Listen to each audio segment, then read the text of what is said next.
Hi there, it's Reed from Blue Bear Quilts. In today's video, I'm going to show you how I make my April project as an Island Batik Ambassador. It's going to be a crazy quilt. What is a crazy quilt? Let me show you on this piece. You can see that there are all kinds of shapes that have been cut at odd angles, and they are sewn to a foundation piece, and then there are decorative stitches that are placed over the seams and on top of the fabric. So I'm going to be using this method, somewhat modified and more modern, to make a crazy quilt table runner. Mine will be more modern in that it's going to be done with paper piecing, and we'll have flying geese units, which you don't typically find in a crazy quilt. So let's get started. First of all, we need a beautiful palette of Island Batik fabrics, and this is a collection of blues and light blues and white and navy that I am going to be using as my palette to make this crazy quilt. I'm also going to need some thread,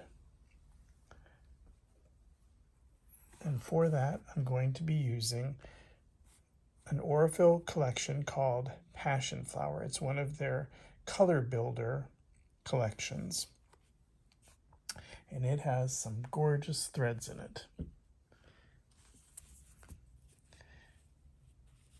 There is a light blue, there is a variegated blue with some dark blue in it, and another variegated blue that's more along the lines of light blue and white. And I think that that is going to make a beautiful collection of decorative stitches on top of these fabrics. So the lighter ones, and even that darker one, are going to show up on the darkest, and this dark one should show up nicely on the light, and then the lighter ones will show up on the dark. Darker ones show up on the light, and then these lighter ones will show up on the dark. So this should be a nice collection of threads and fabric to do a beautiful crazy quilt. The next thing that we need is a pattern. So I'm going to be doing a table runner with large 12-inch blocks, and this is going to be done with foundation paper piecing. Now normally a crazy quilt is done on a piece of fabric like muslin, and it's basically stitch and flip method, where you sew one piece on, flip it, then sew another one, and you just sew them at all kinds of odd angles. Well, I'm going to create the same look with paper foundation. The only difference is that my points will be a little bit more predetermined, and there's also going to be like this flying geese arrangement going in that left-hand corner that you might not find something like that in a typical crazy quilt. But I think that this will be a nice pattern, and there's lots of space for creating beautiful decorative stitches next to the seam. In order to be prepared for paper foundation piecing, you have to cut little pieces that are basically going to cover the shapes that you want. So like that piece will be large enough to cover that, and that piece will be large enough to cover that. And so you just cut out shapes that are going to be large enough to cover the pieces when you're stitching and then flipping and continuing to sew on additional pieces. So next I will show you how this paper piecing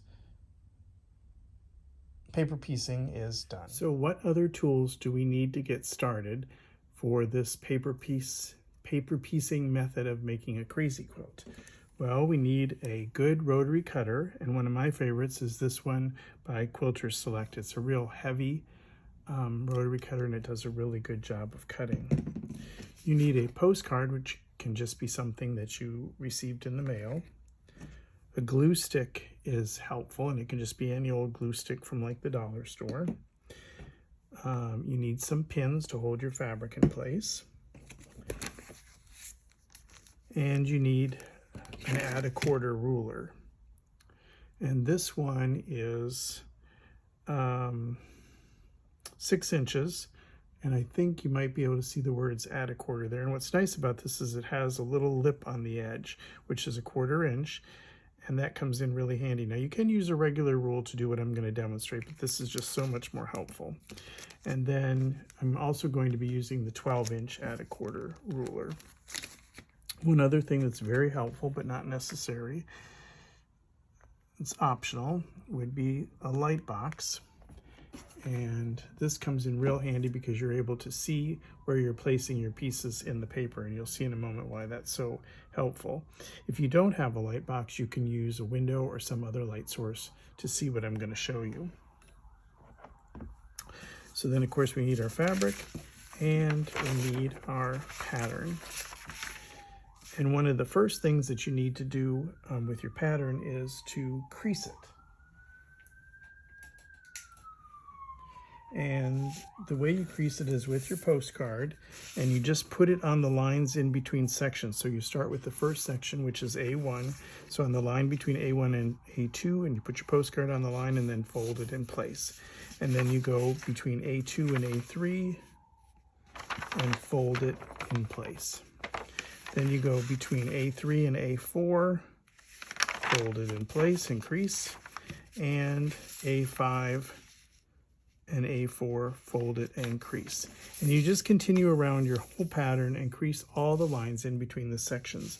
Now you'll notice that it looks like I've already sewn on this particular piece right here, and it's because I made a mistake and I had to take it out and start over. So that's why you're seeing some stitches already in there. But when you're doing paper piecing, speaking of stitching, you want your stitch length to be small so that the stitches are small, and that will make it easier to rip the paper out later. So I use a stitch length of 1.75 on my Janome sewing machine. So our first piece is going to be A1, and that is a navy piece, and you can see that it will go right there and fully cover the place. But we actually do the sewing on the printed side where the lines are, and the fabric goes on the other side. So I'm going to move the light box back over again, and A1 is right there. So this is where that piece needs to go, and it needs to cover more than a 1/4 inch up here. It also needs to cover the 1/4 inch in the seam allowance on the outside, and needs to go below the piece here. So you can see that's going to totally cover that. And where the glue stick comes in handy is for this first piece, it's kind of hard to put a pin in it. So you just take the glue stick and put a little dab of glue on that spot, and then place your piece so that it's covering everything that it needs to cover, like that. And then when I flip it to the other side, you can see that it's completely covering that shape, and there's a 1/4 inch all the way around it.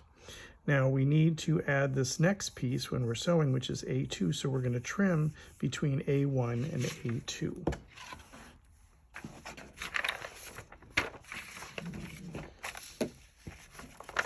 So we're going to take our postcard and put it on the line between A1 and A2, flip it over,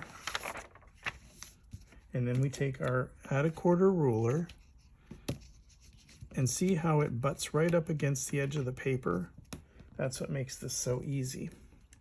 It's called add a quarter because we're adding a 1/4 inch seam to our paper, or to our fabric on the other side. So now you can see we have that nice straight line, and it's basically a 1/4 inch over the other line, and white is what's going to go in the A2 space. So we're going to put our piece of white fabric there. I'll move this over so you can see it. So again, see that this is totally covering the A1 space, and we have a nice straight line there. So now we need to cover this A2 space, and it's with white. And so we're going to take and place that on the line, fold this over, and make sure that it's going to go a 1/4 inch around, and it looks like it is. So we're going to take that and put it right there, and then we're going to put a pin in it to hold the fabric in place while we're sewing.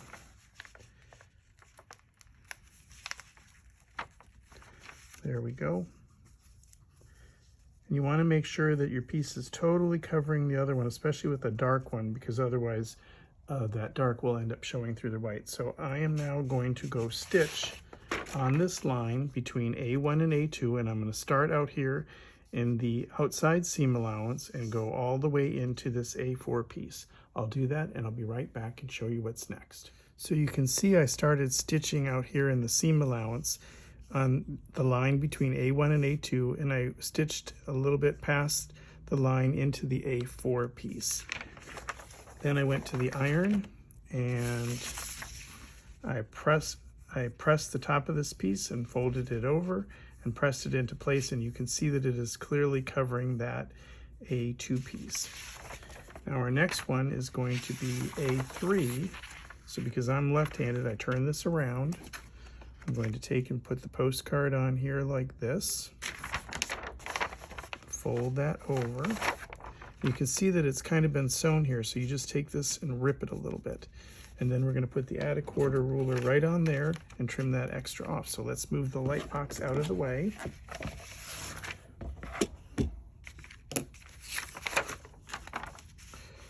And again, we're putting this on the line now between A2 and A3, folding it over, putting our add a quarter ruler in place, and trimming this extra off. And again, we have that nice 1/4 inch seam, so we'll bring the light box back. And now we have to put another another navy blue piece, and it's going to go right there, and this piece is clearly big enough. So I'm going to put that right along the edge of where I just trimmed. And then I'm going to put a pin in it to hold it in place.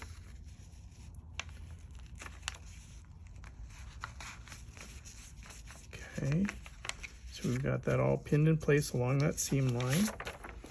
And now I'm going to stitch on the line between A2 and A3, and I'm going to start down here in the A17 piece, stitch along there, and again go a little bit into the A4 piece. So I'll do that, and I'll be right back to show you the next step. So you can see that I successfully got that piece covering the A3 piece. So you're always sewing between the subsequent numbers. So this piece was A1 and this was A2, so we started out sewing on the line between A1 and A2. Then we sewed on the line between A2 and A3. And again, you can see on the back, I press this and see what a nice sharp point I'm getting there by using this paper piece method. So the next one that we want is going to be this A4. So we're going to take and put the cardboard on the line between A3 and A4 and flip this back. It's not wanting to go. There we go. And there's a little bit to trim off, not a lot, but there's a little bit, so I'll trim that amount off.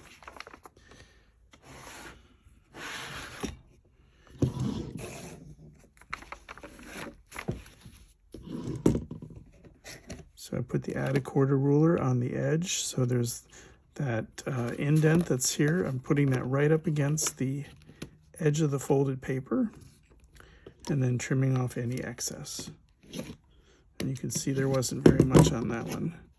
So I've actually cut these pieces pretty close to what they need to be. If you want a little bit more wiggle room, you certainly can cut the pieces larger. So now the next one needs to be A4. And we have a piece cut out here. And so you can see that's going to need to cover that like that. So we're going to go to the back. And we're going to line this up along here. And we're going to see what happens when we flip this, if it covers it, and it looks like it will. So that should work. So we're going to put it right there like that. I'm going to stick a pin in there to hold this in place while I'm sewing it.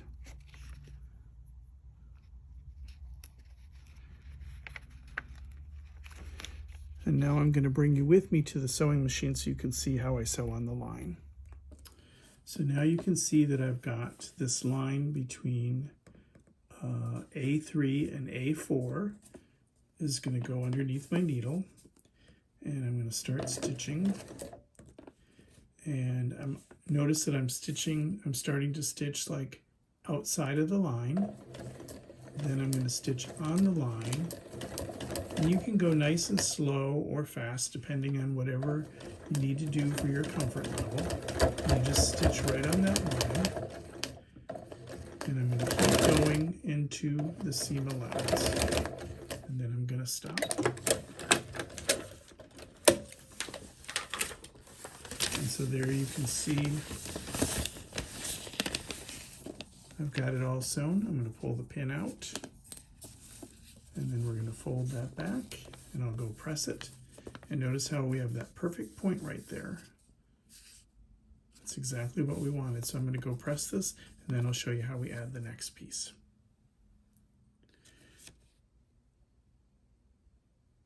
So now you can see I have the next piece pinned in place between A4 and A5. There's A4, there's A5.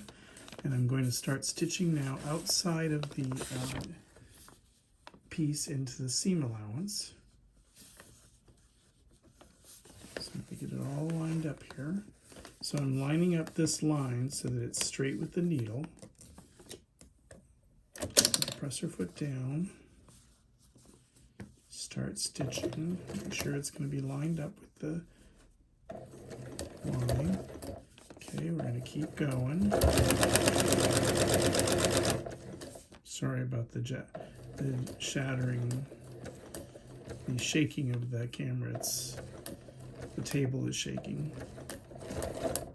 And notice how I go into the next piece. And then we're going to cut that.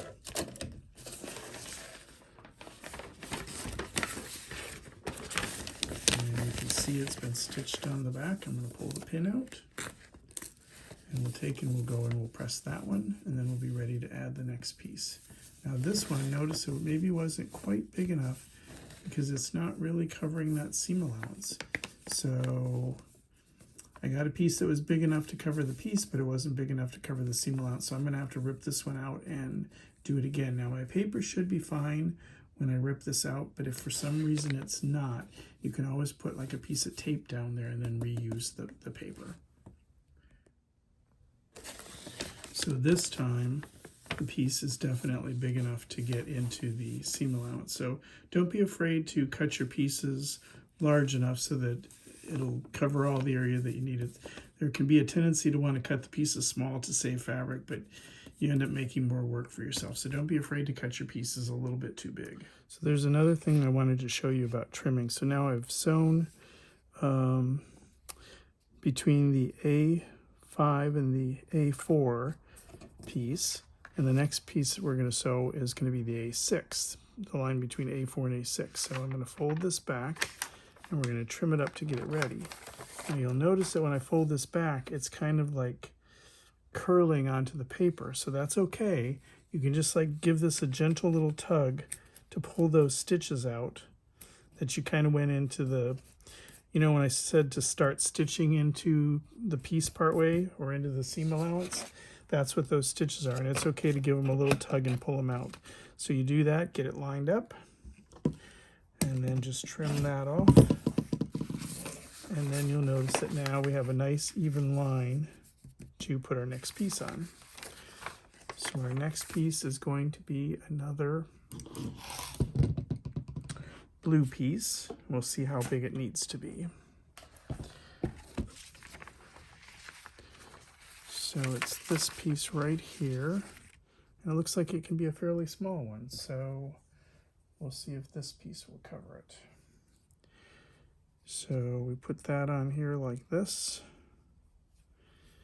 And if we bring it up like this and flip it over, hanging on to a 1/4 inch, looks like it may not be quite big enough. So we're going to go to a bigger piece. And let's try this one.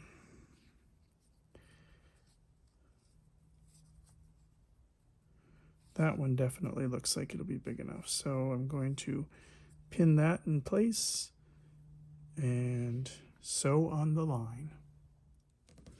Now when you get the hang of this, you can basically chain piece these, and I'll show you what I mean by that. So I'm going to start with this one.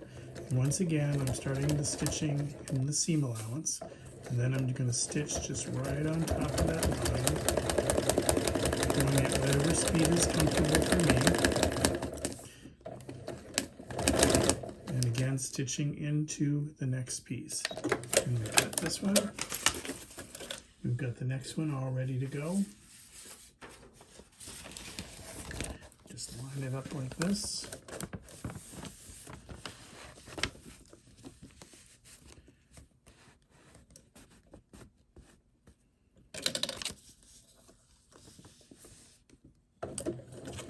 And again, we're going to start in the seam allowance. Stitch on that line.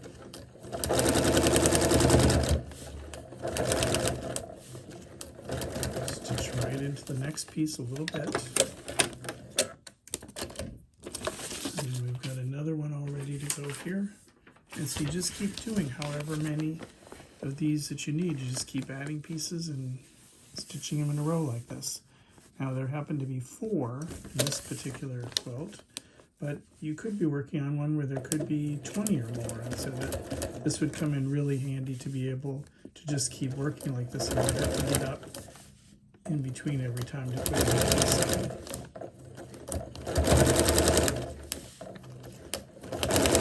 So it goes a lot faster this way when you start chain piecing them.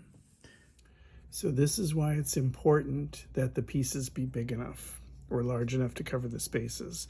So I've added the last piece on this particular block and pressed it, and you'll notice what happened there. It's not covering that point. So this blue piece wasn't big enough. The blue piece needed to be like 1/2 inch bigger.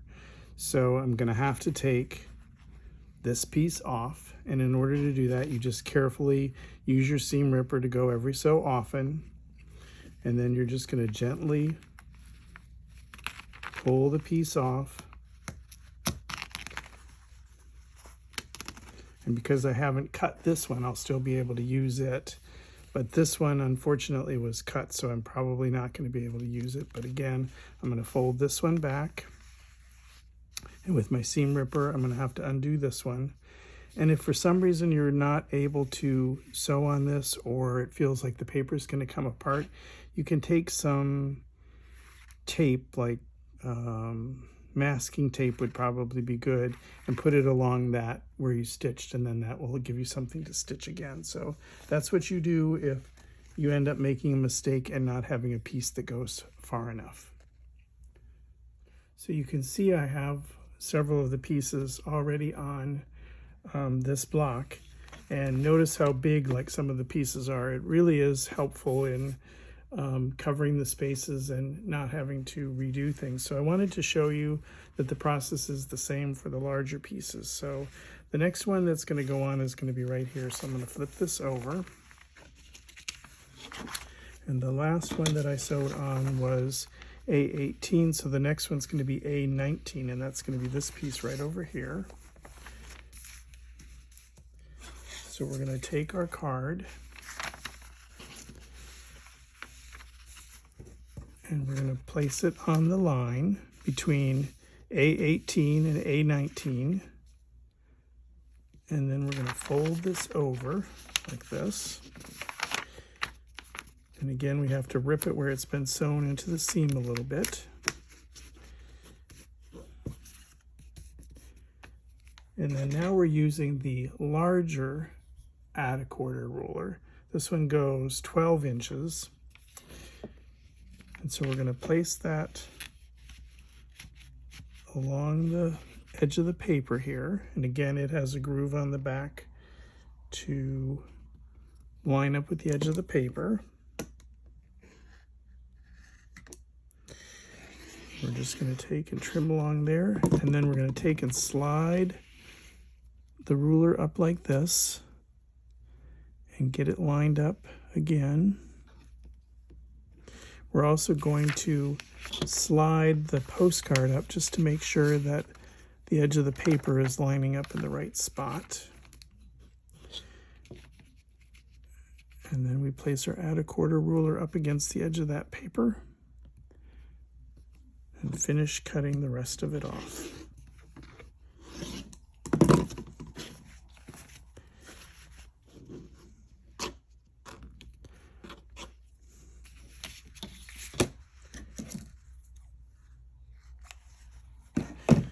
And so now we have that nice straight edge to line up our next piece with, and I'm going to turn on the box again so that you can see the lines of where the placement needs to go. So it's this big long piece right here. This is A19. And the fabric for that one is this nice light blue. And so we're just going to make sure that we're lined up along that line. And you can see that I'm going to go past the edge of the paper there with my piece, so that will be fine. And then we're going to come up along here and just make sure that we're lined up with the piece up here. And then because the piece is so long, I'm going to put a couple pins in it to just kind of hold it in place for when I'm sewing. So I just put 1 or 2 pins in, and that should suffice.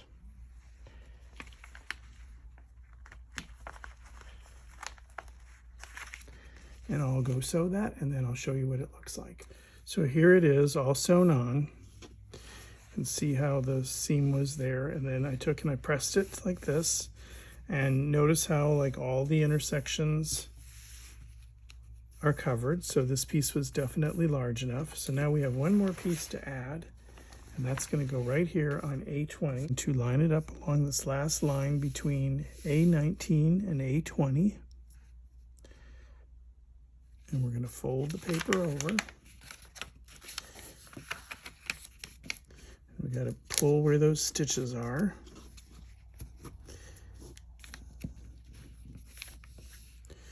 Then we grab our add a quarter ruler, put that little lip right up against the edge of the paper.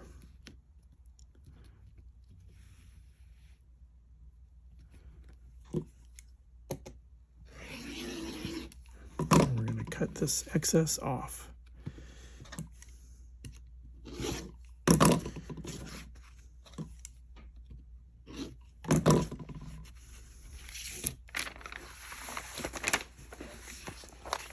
So now you can see when I bring the shadow box over that we have one more spot.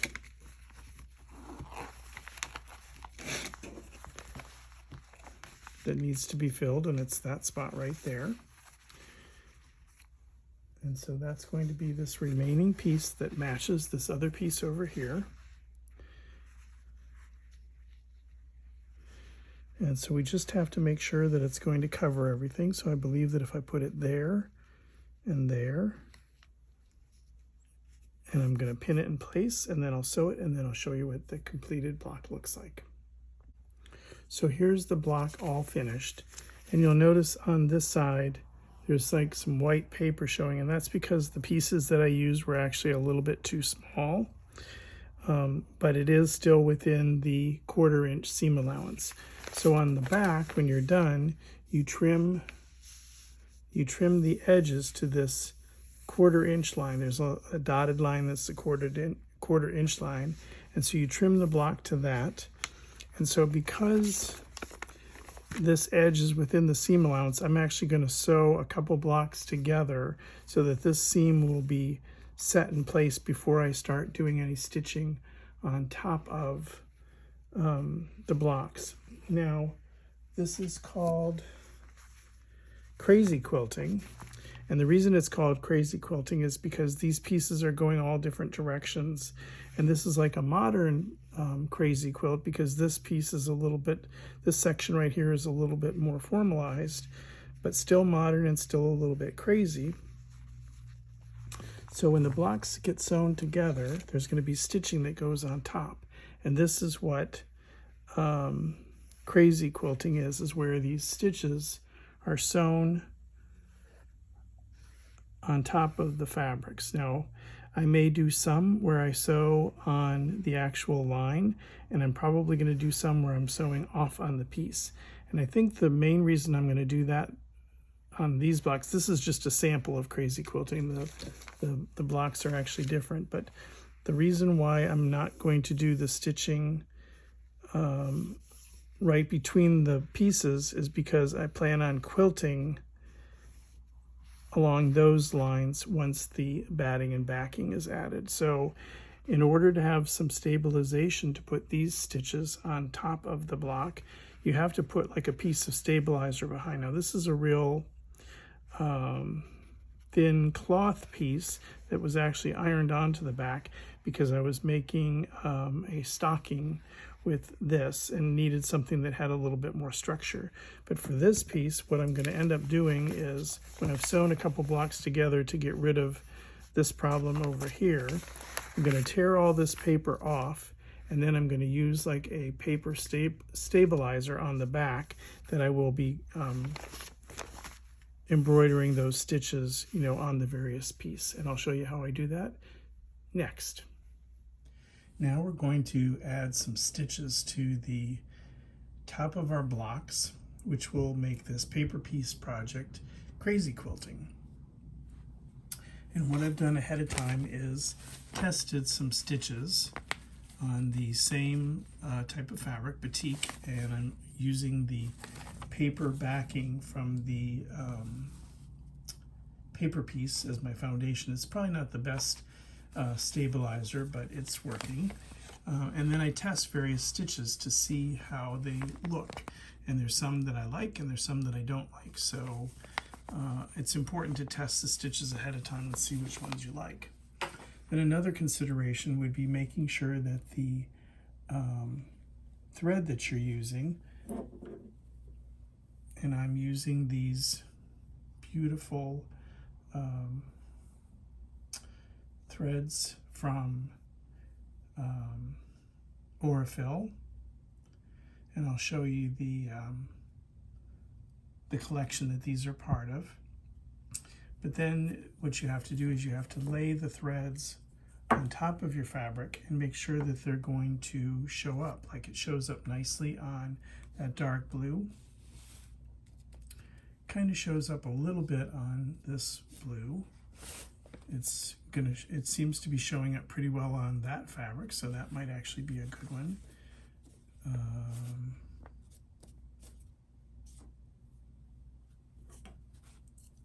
think I have more than one spool coming together here. So this one doesn't show up so much. There's too much light in that one. There's too much light in that one. It does show up on this one, so it probably would work on this fabric, and then it also would work on this fabric down here. So it's important to lay your threads on top of the fabric and see how they're going to end up looking. So then the next thing that you want to do is you want to pull up your bobbin threads. So I'm going to start up here towards the top, and I'm going to stitch down right along here and do that the whole way around this particular section of the block. And then I'm going to want it to meet up here at the top. So I'm basically putting my foot where I think it'll end up meeting when it comes up the other side. And then we're going to put the presser foot down. We're going to do this. We're going to pull up the bobbin thread from the back. I use the tweezers to grab it. That's the easiest way to get a hold of it. And then grab a hold of both of those threads and start stitching.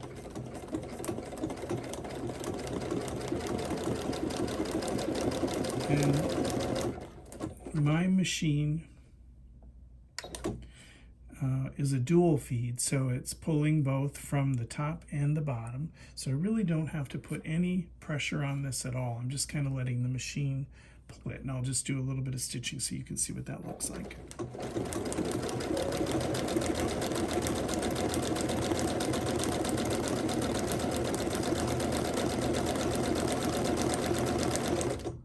You can go as fast or slow as you want, and perhaps as fast as your machine will, put down decent stitches.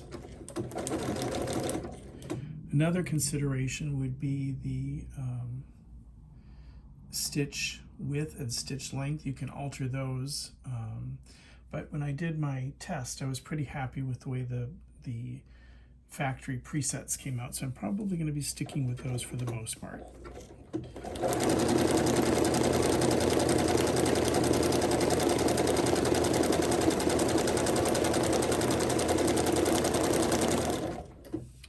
I want to show you one other thing that I'm using.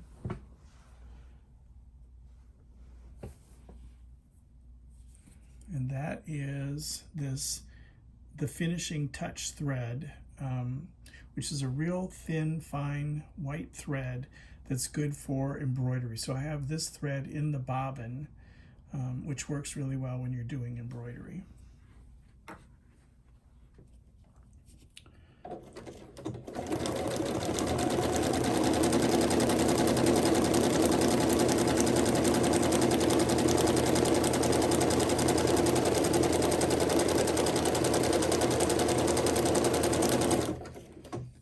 Keep stitching down to this bottom edge so that you can see how I'm going to turn the corner.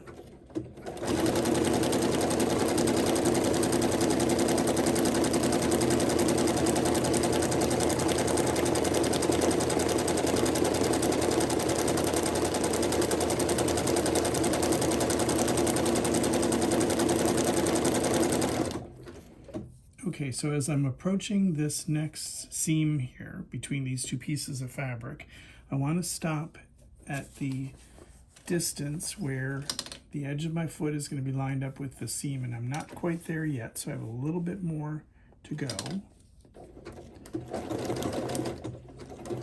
And I'm also trying to kind of finish a motif before I turn, or get close to finishing a motif, because that will keep it looking nice. And it's just about at the tip of that leaf, and now the edge is lining up there. So now I lift the presser foot, rotate, turn, and start stitching down this direction. And it looks like that turned out perfect.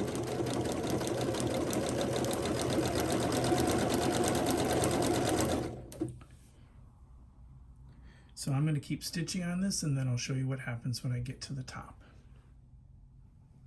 Okay, you can see I'm approaching my starting point, and so I'm just going to slow down my stitching right now to try to make a nice finish where I started.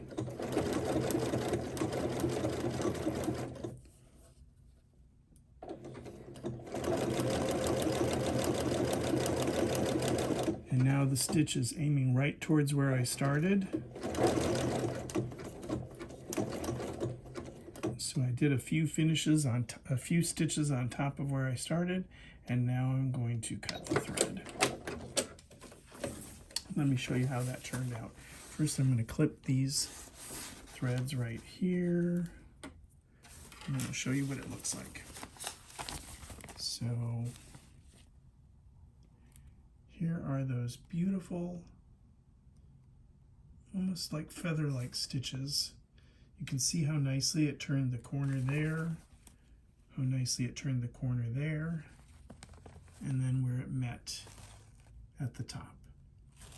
So that's how you add your decorative stitches. Now, a lot of times in crazy quilting, the stitching will be right in between the seam. The reason I'm not doing that is because I'm using blue threads on blue fabric, and a lot of these threads, it'll end up showing on one but not on the other. Now on this particular one it would, but like for example, if I had used this thread on this one, on the dark blue side the stitch would be showing up, but on this side with the lighter fabric it wouldn't be showing up. So that's why I'm not doing it in between the seams. What I'm going to do later is when I quilt the blocks to the batting and the backing, I'm going to stitch in the ditch along these lines. So that's why I'm not stitching over them. So here's one of the blocks with the decorative stitches on it. And now we're to the part that's not so much fun, and that's taking all this paper off the back. But there are some sections that are fairly easy, so the easiest way is to just fold the lines back and then kind of hold your finger on the stitches.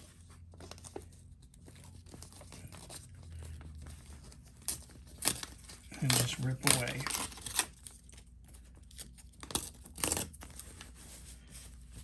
And then another thing that can be helpful is taking the tweezers and going underneath the paper and kind of pulling up. And then you'll see that when some of the stitches are really tight, like on this particular one, it's fairly easy to pull the paper off. And on this one right here, it helps if you kind of go like that. That will create a hole for you to get in there, and maybe I'll have to take this piece off first. I don't know. There.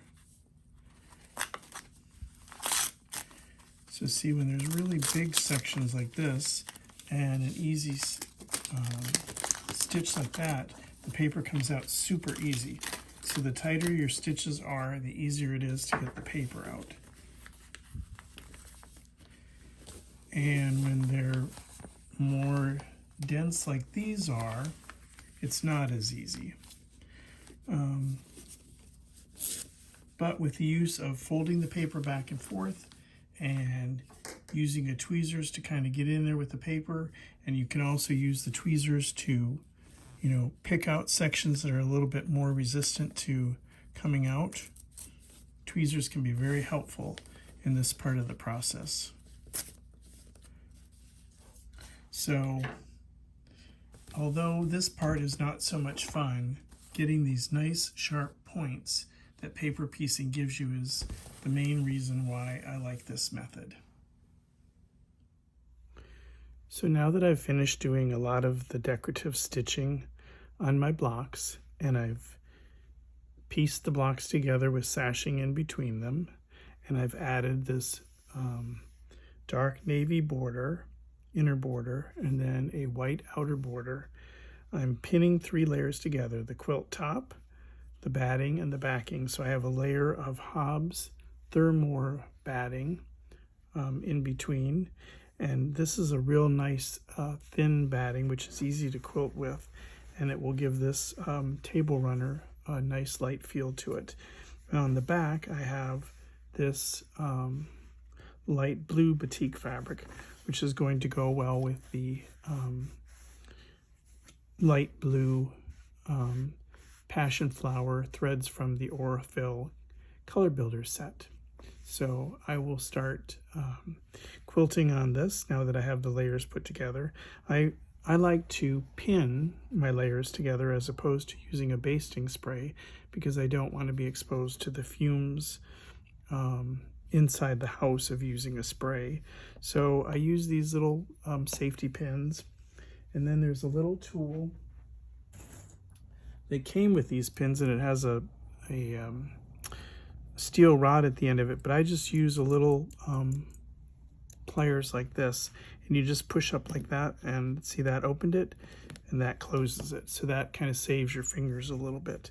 And these are probably pinned about 5 inches apart, and if any of them are in the way when I am quilting, I will just remove them.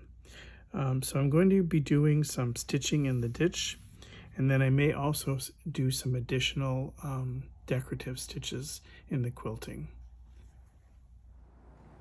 Here it is. My April project is an Island Batik Ambassador, the Crazy Quilt Table Runner.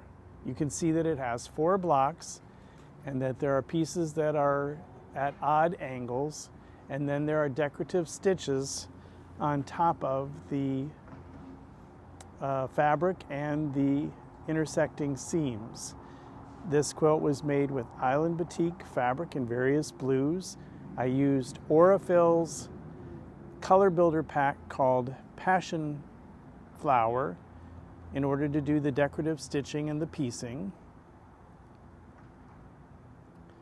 And so this is a modern crazy quilt with decorative stitches beautiful batik fabrics and a modern twist to it. So I hope you like it, and we'll see you next time. Bye-bye.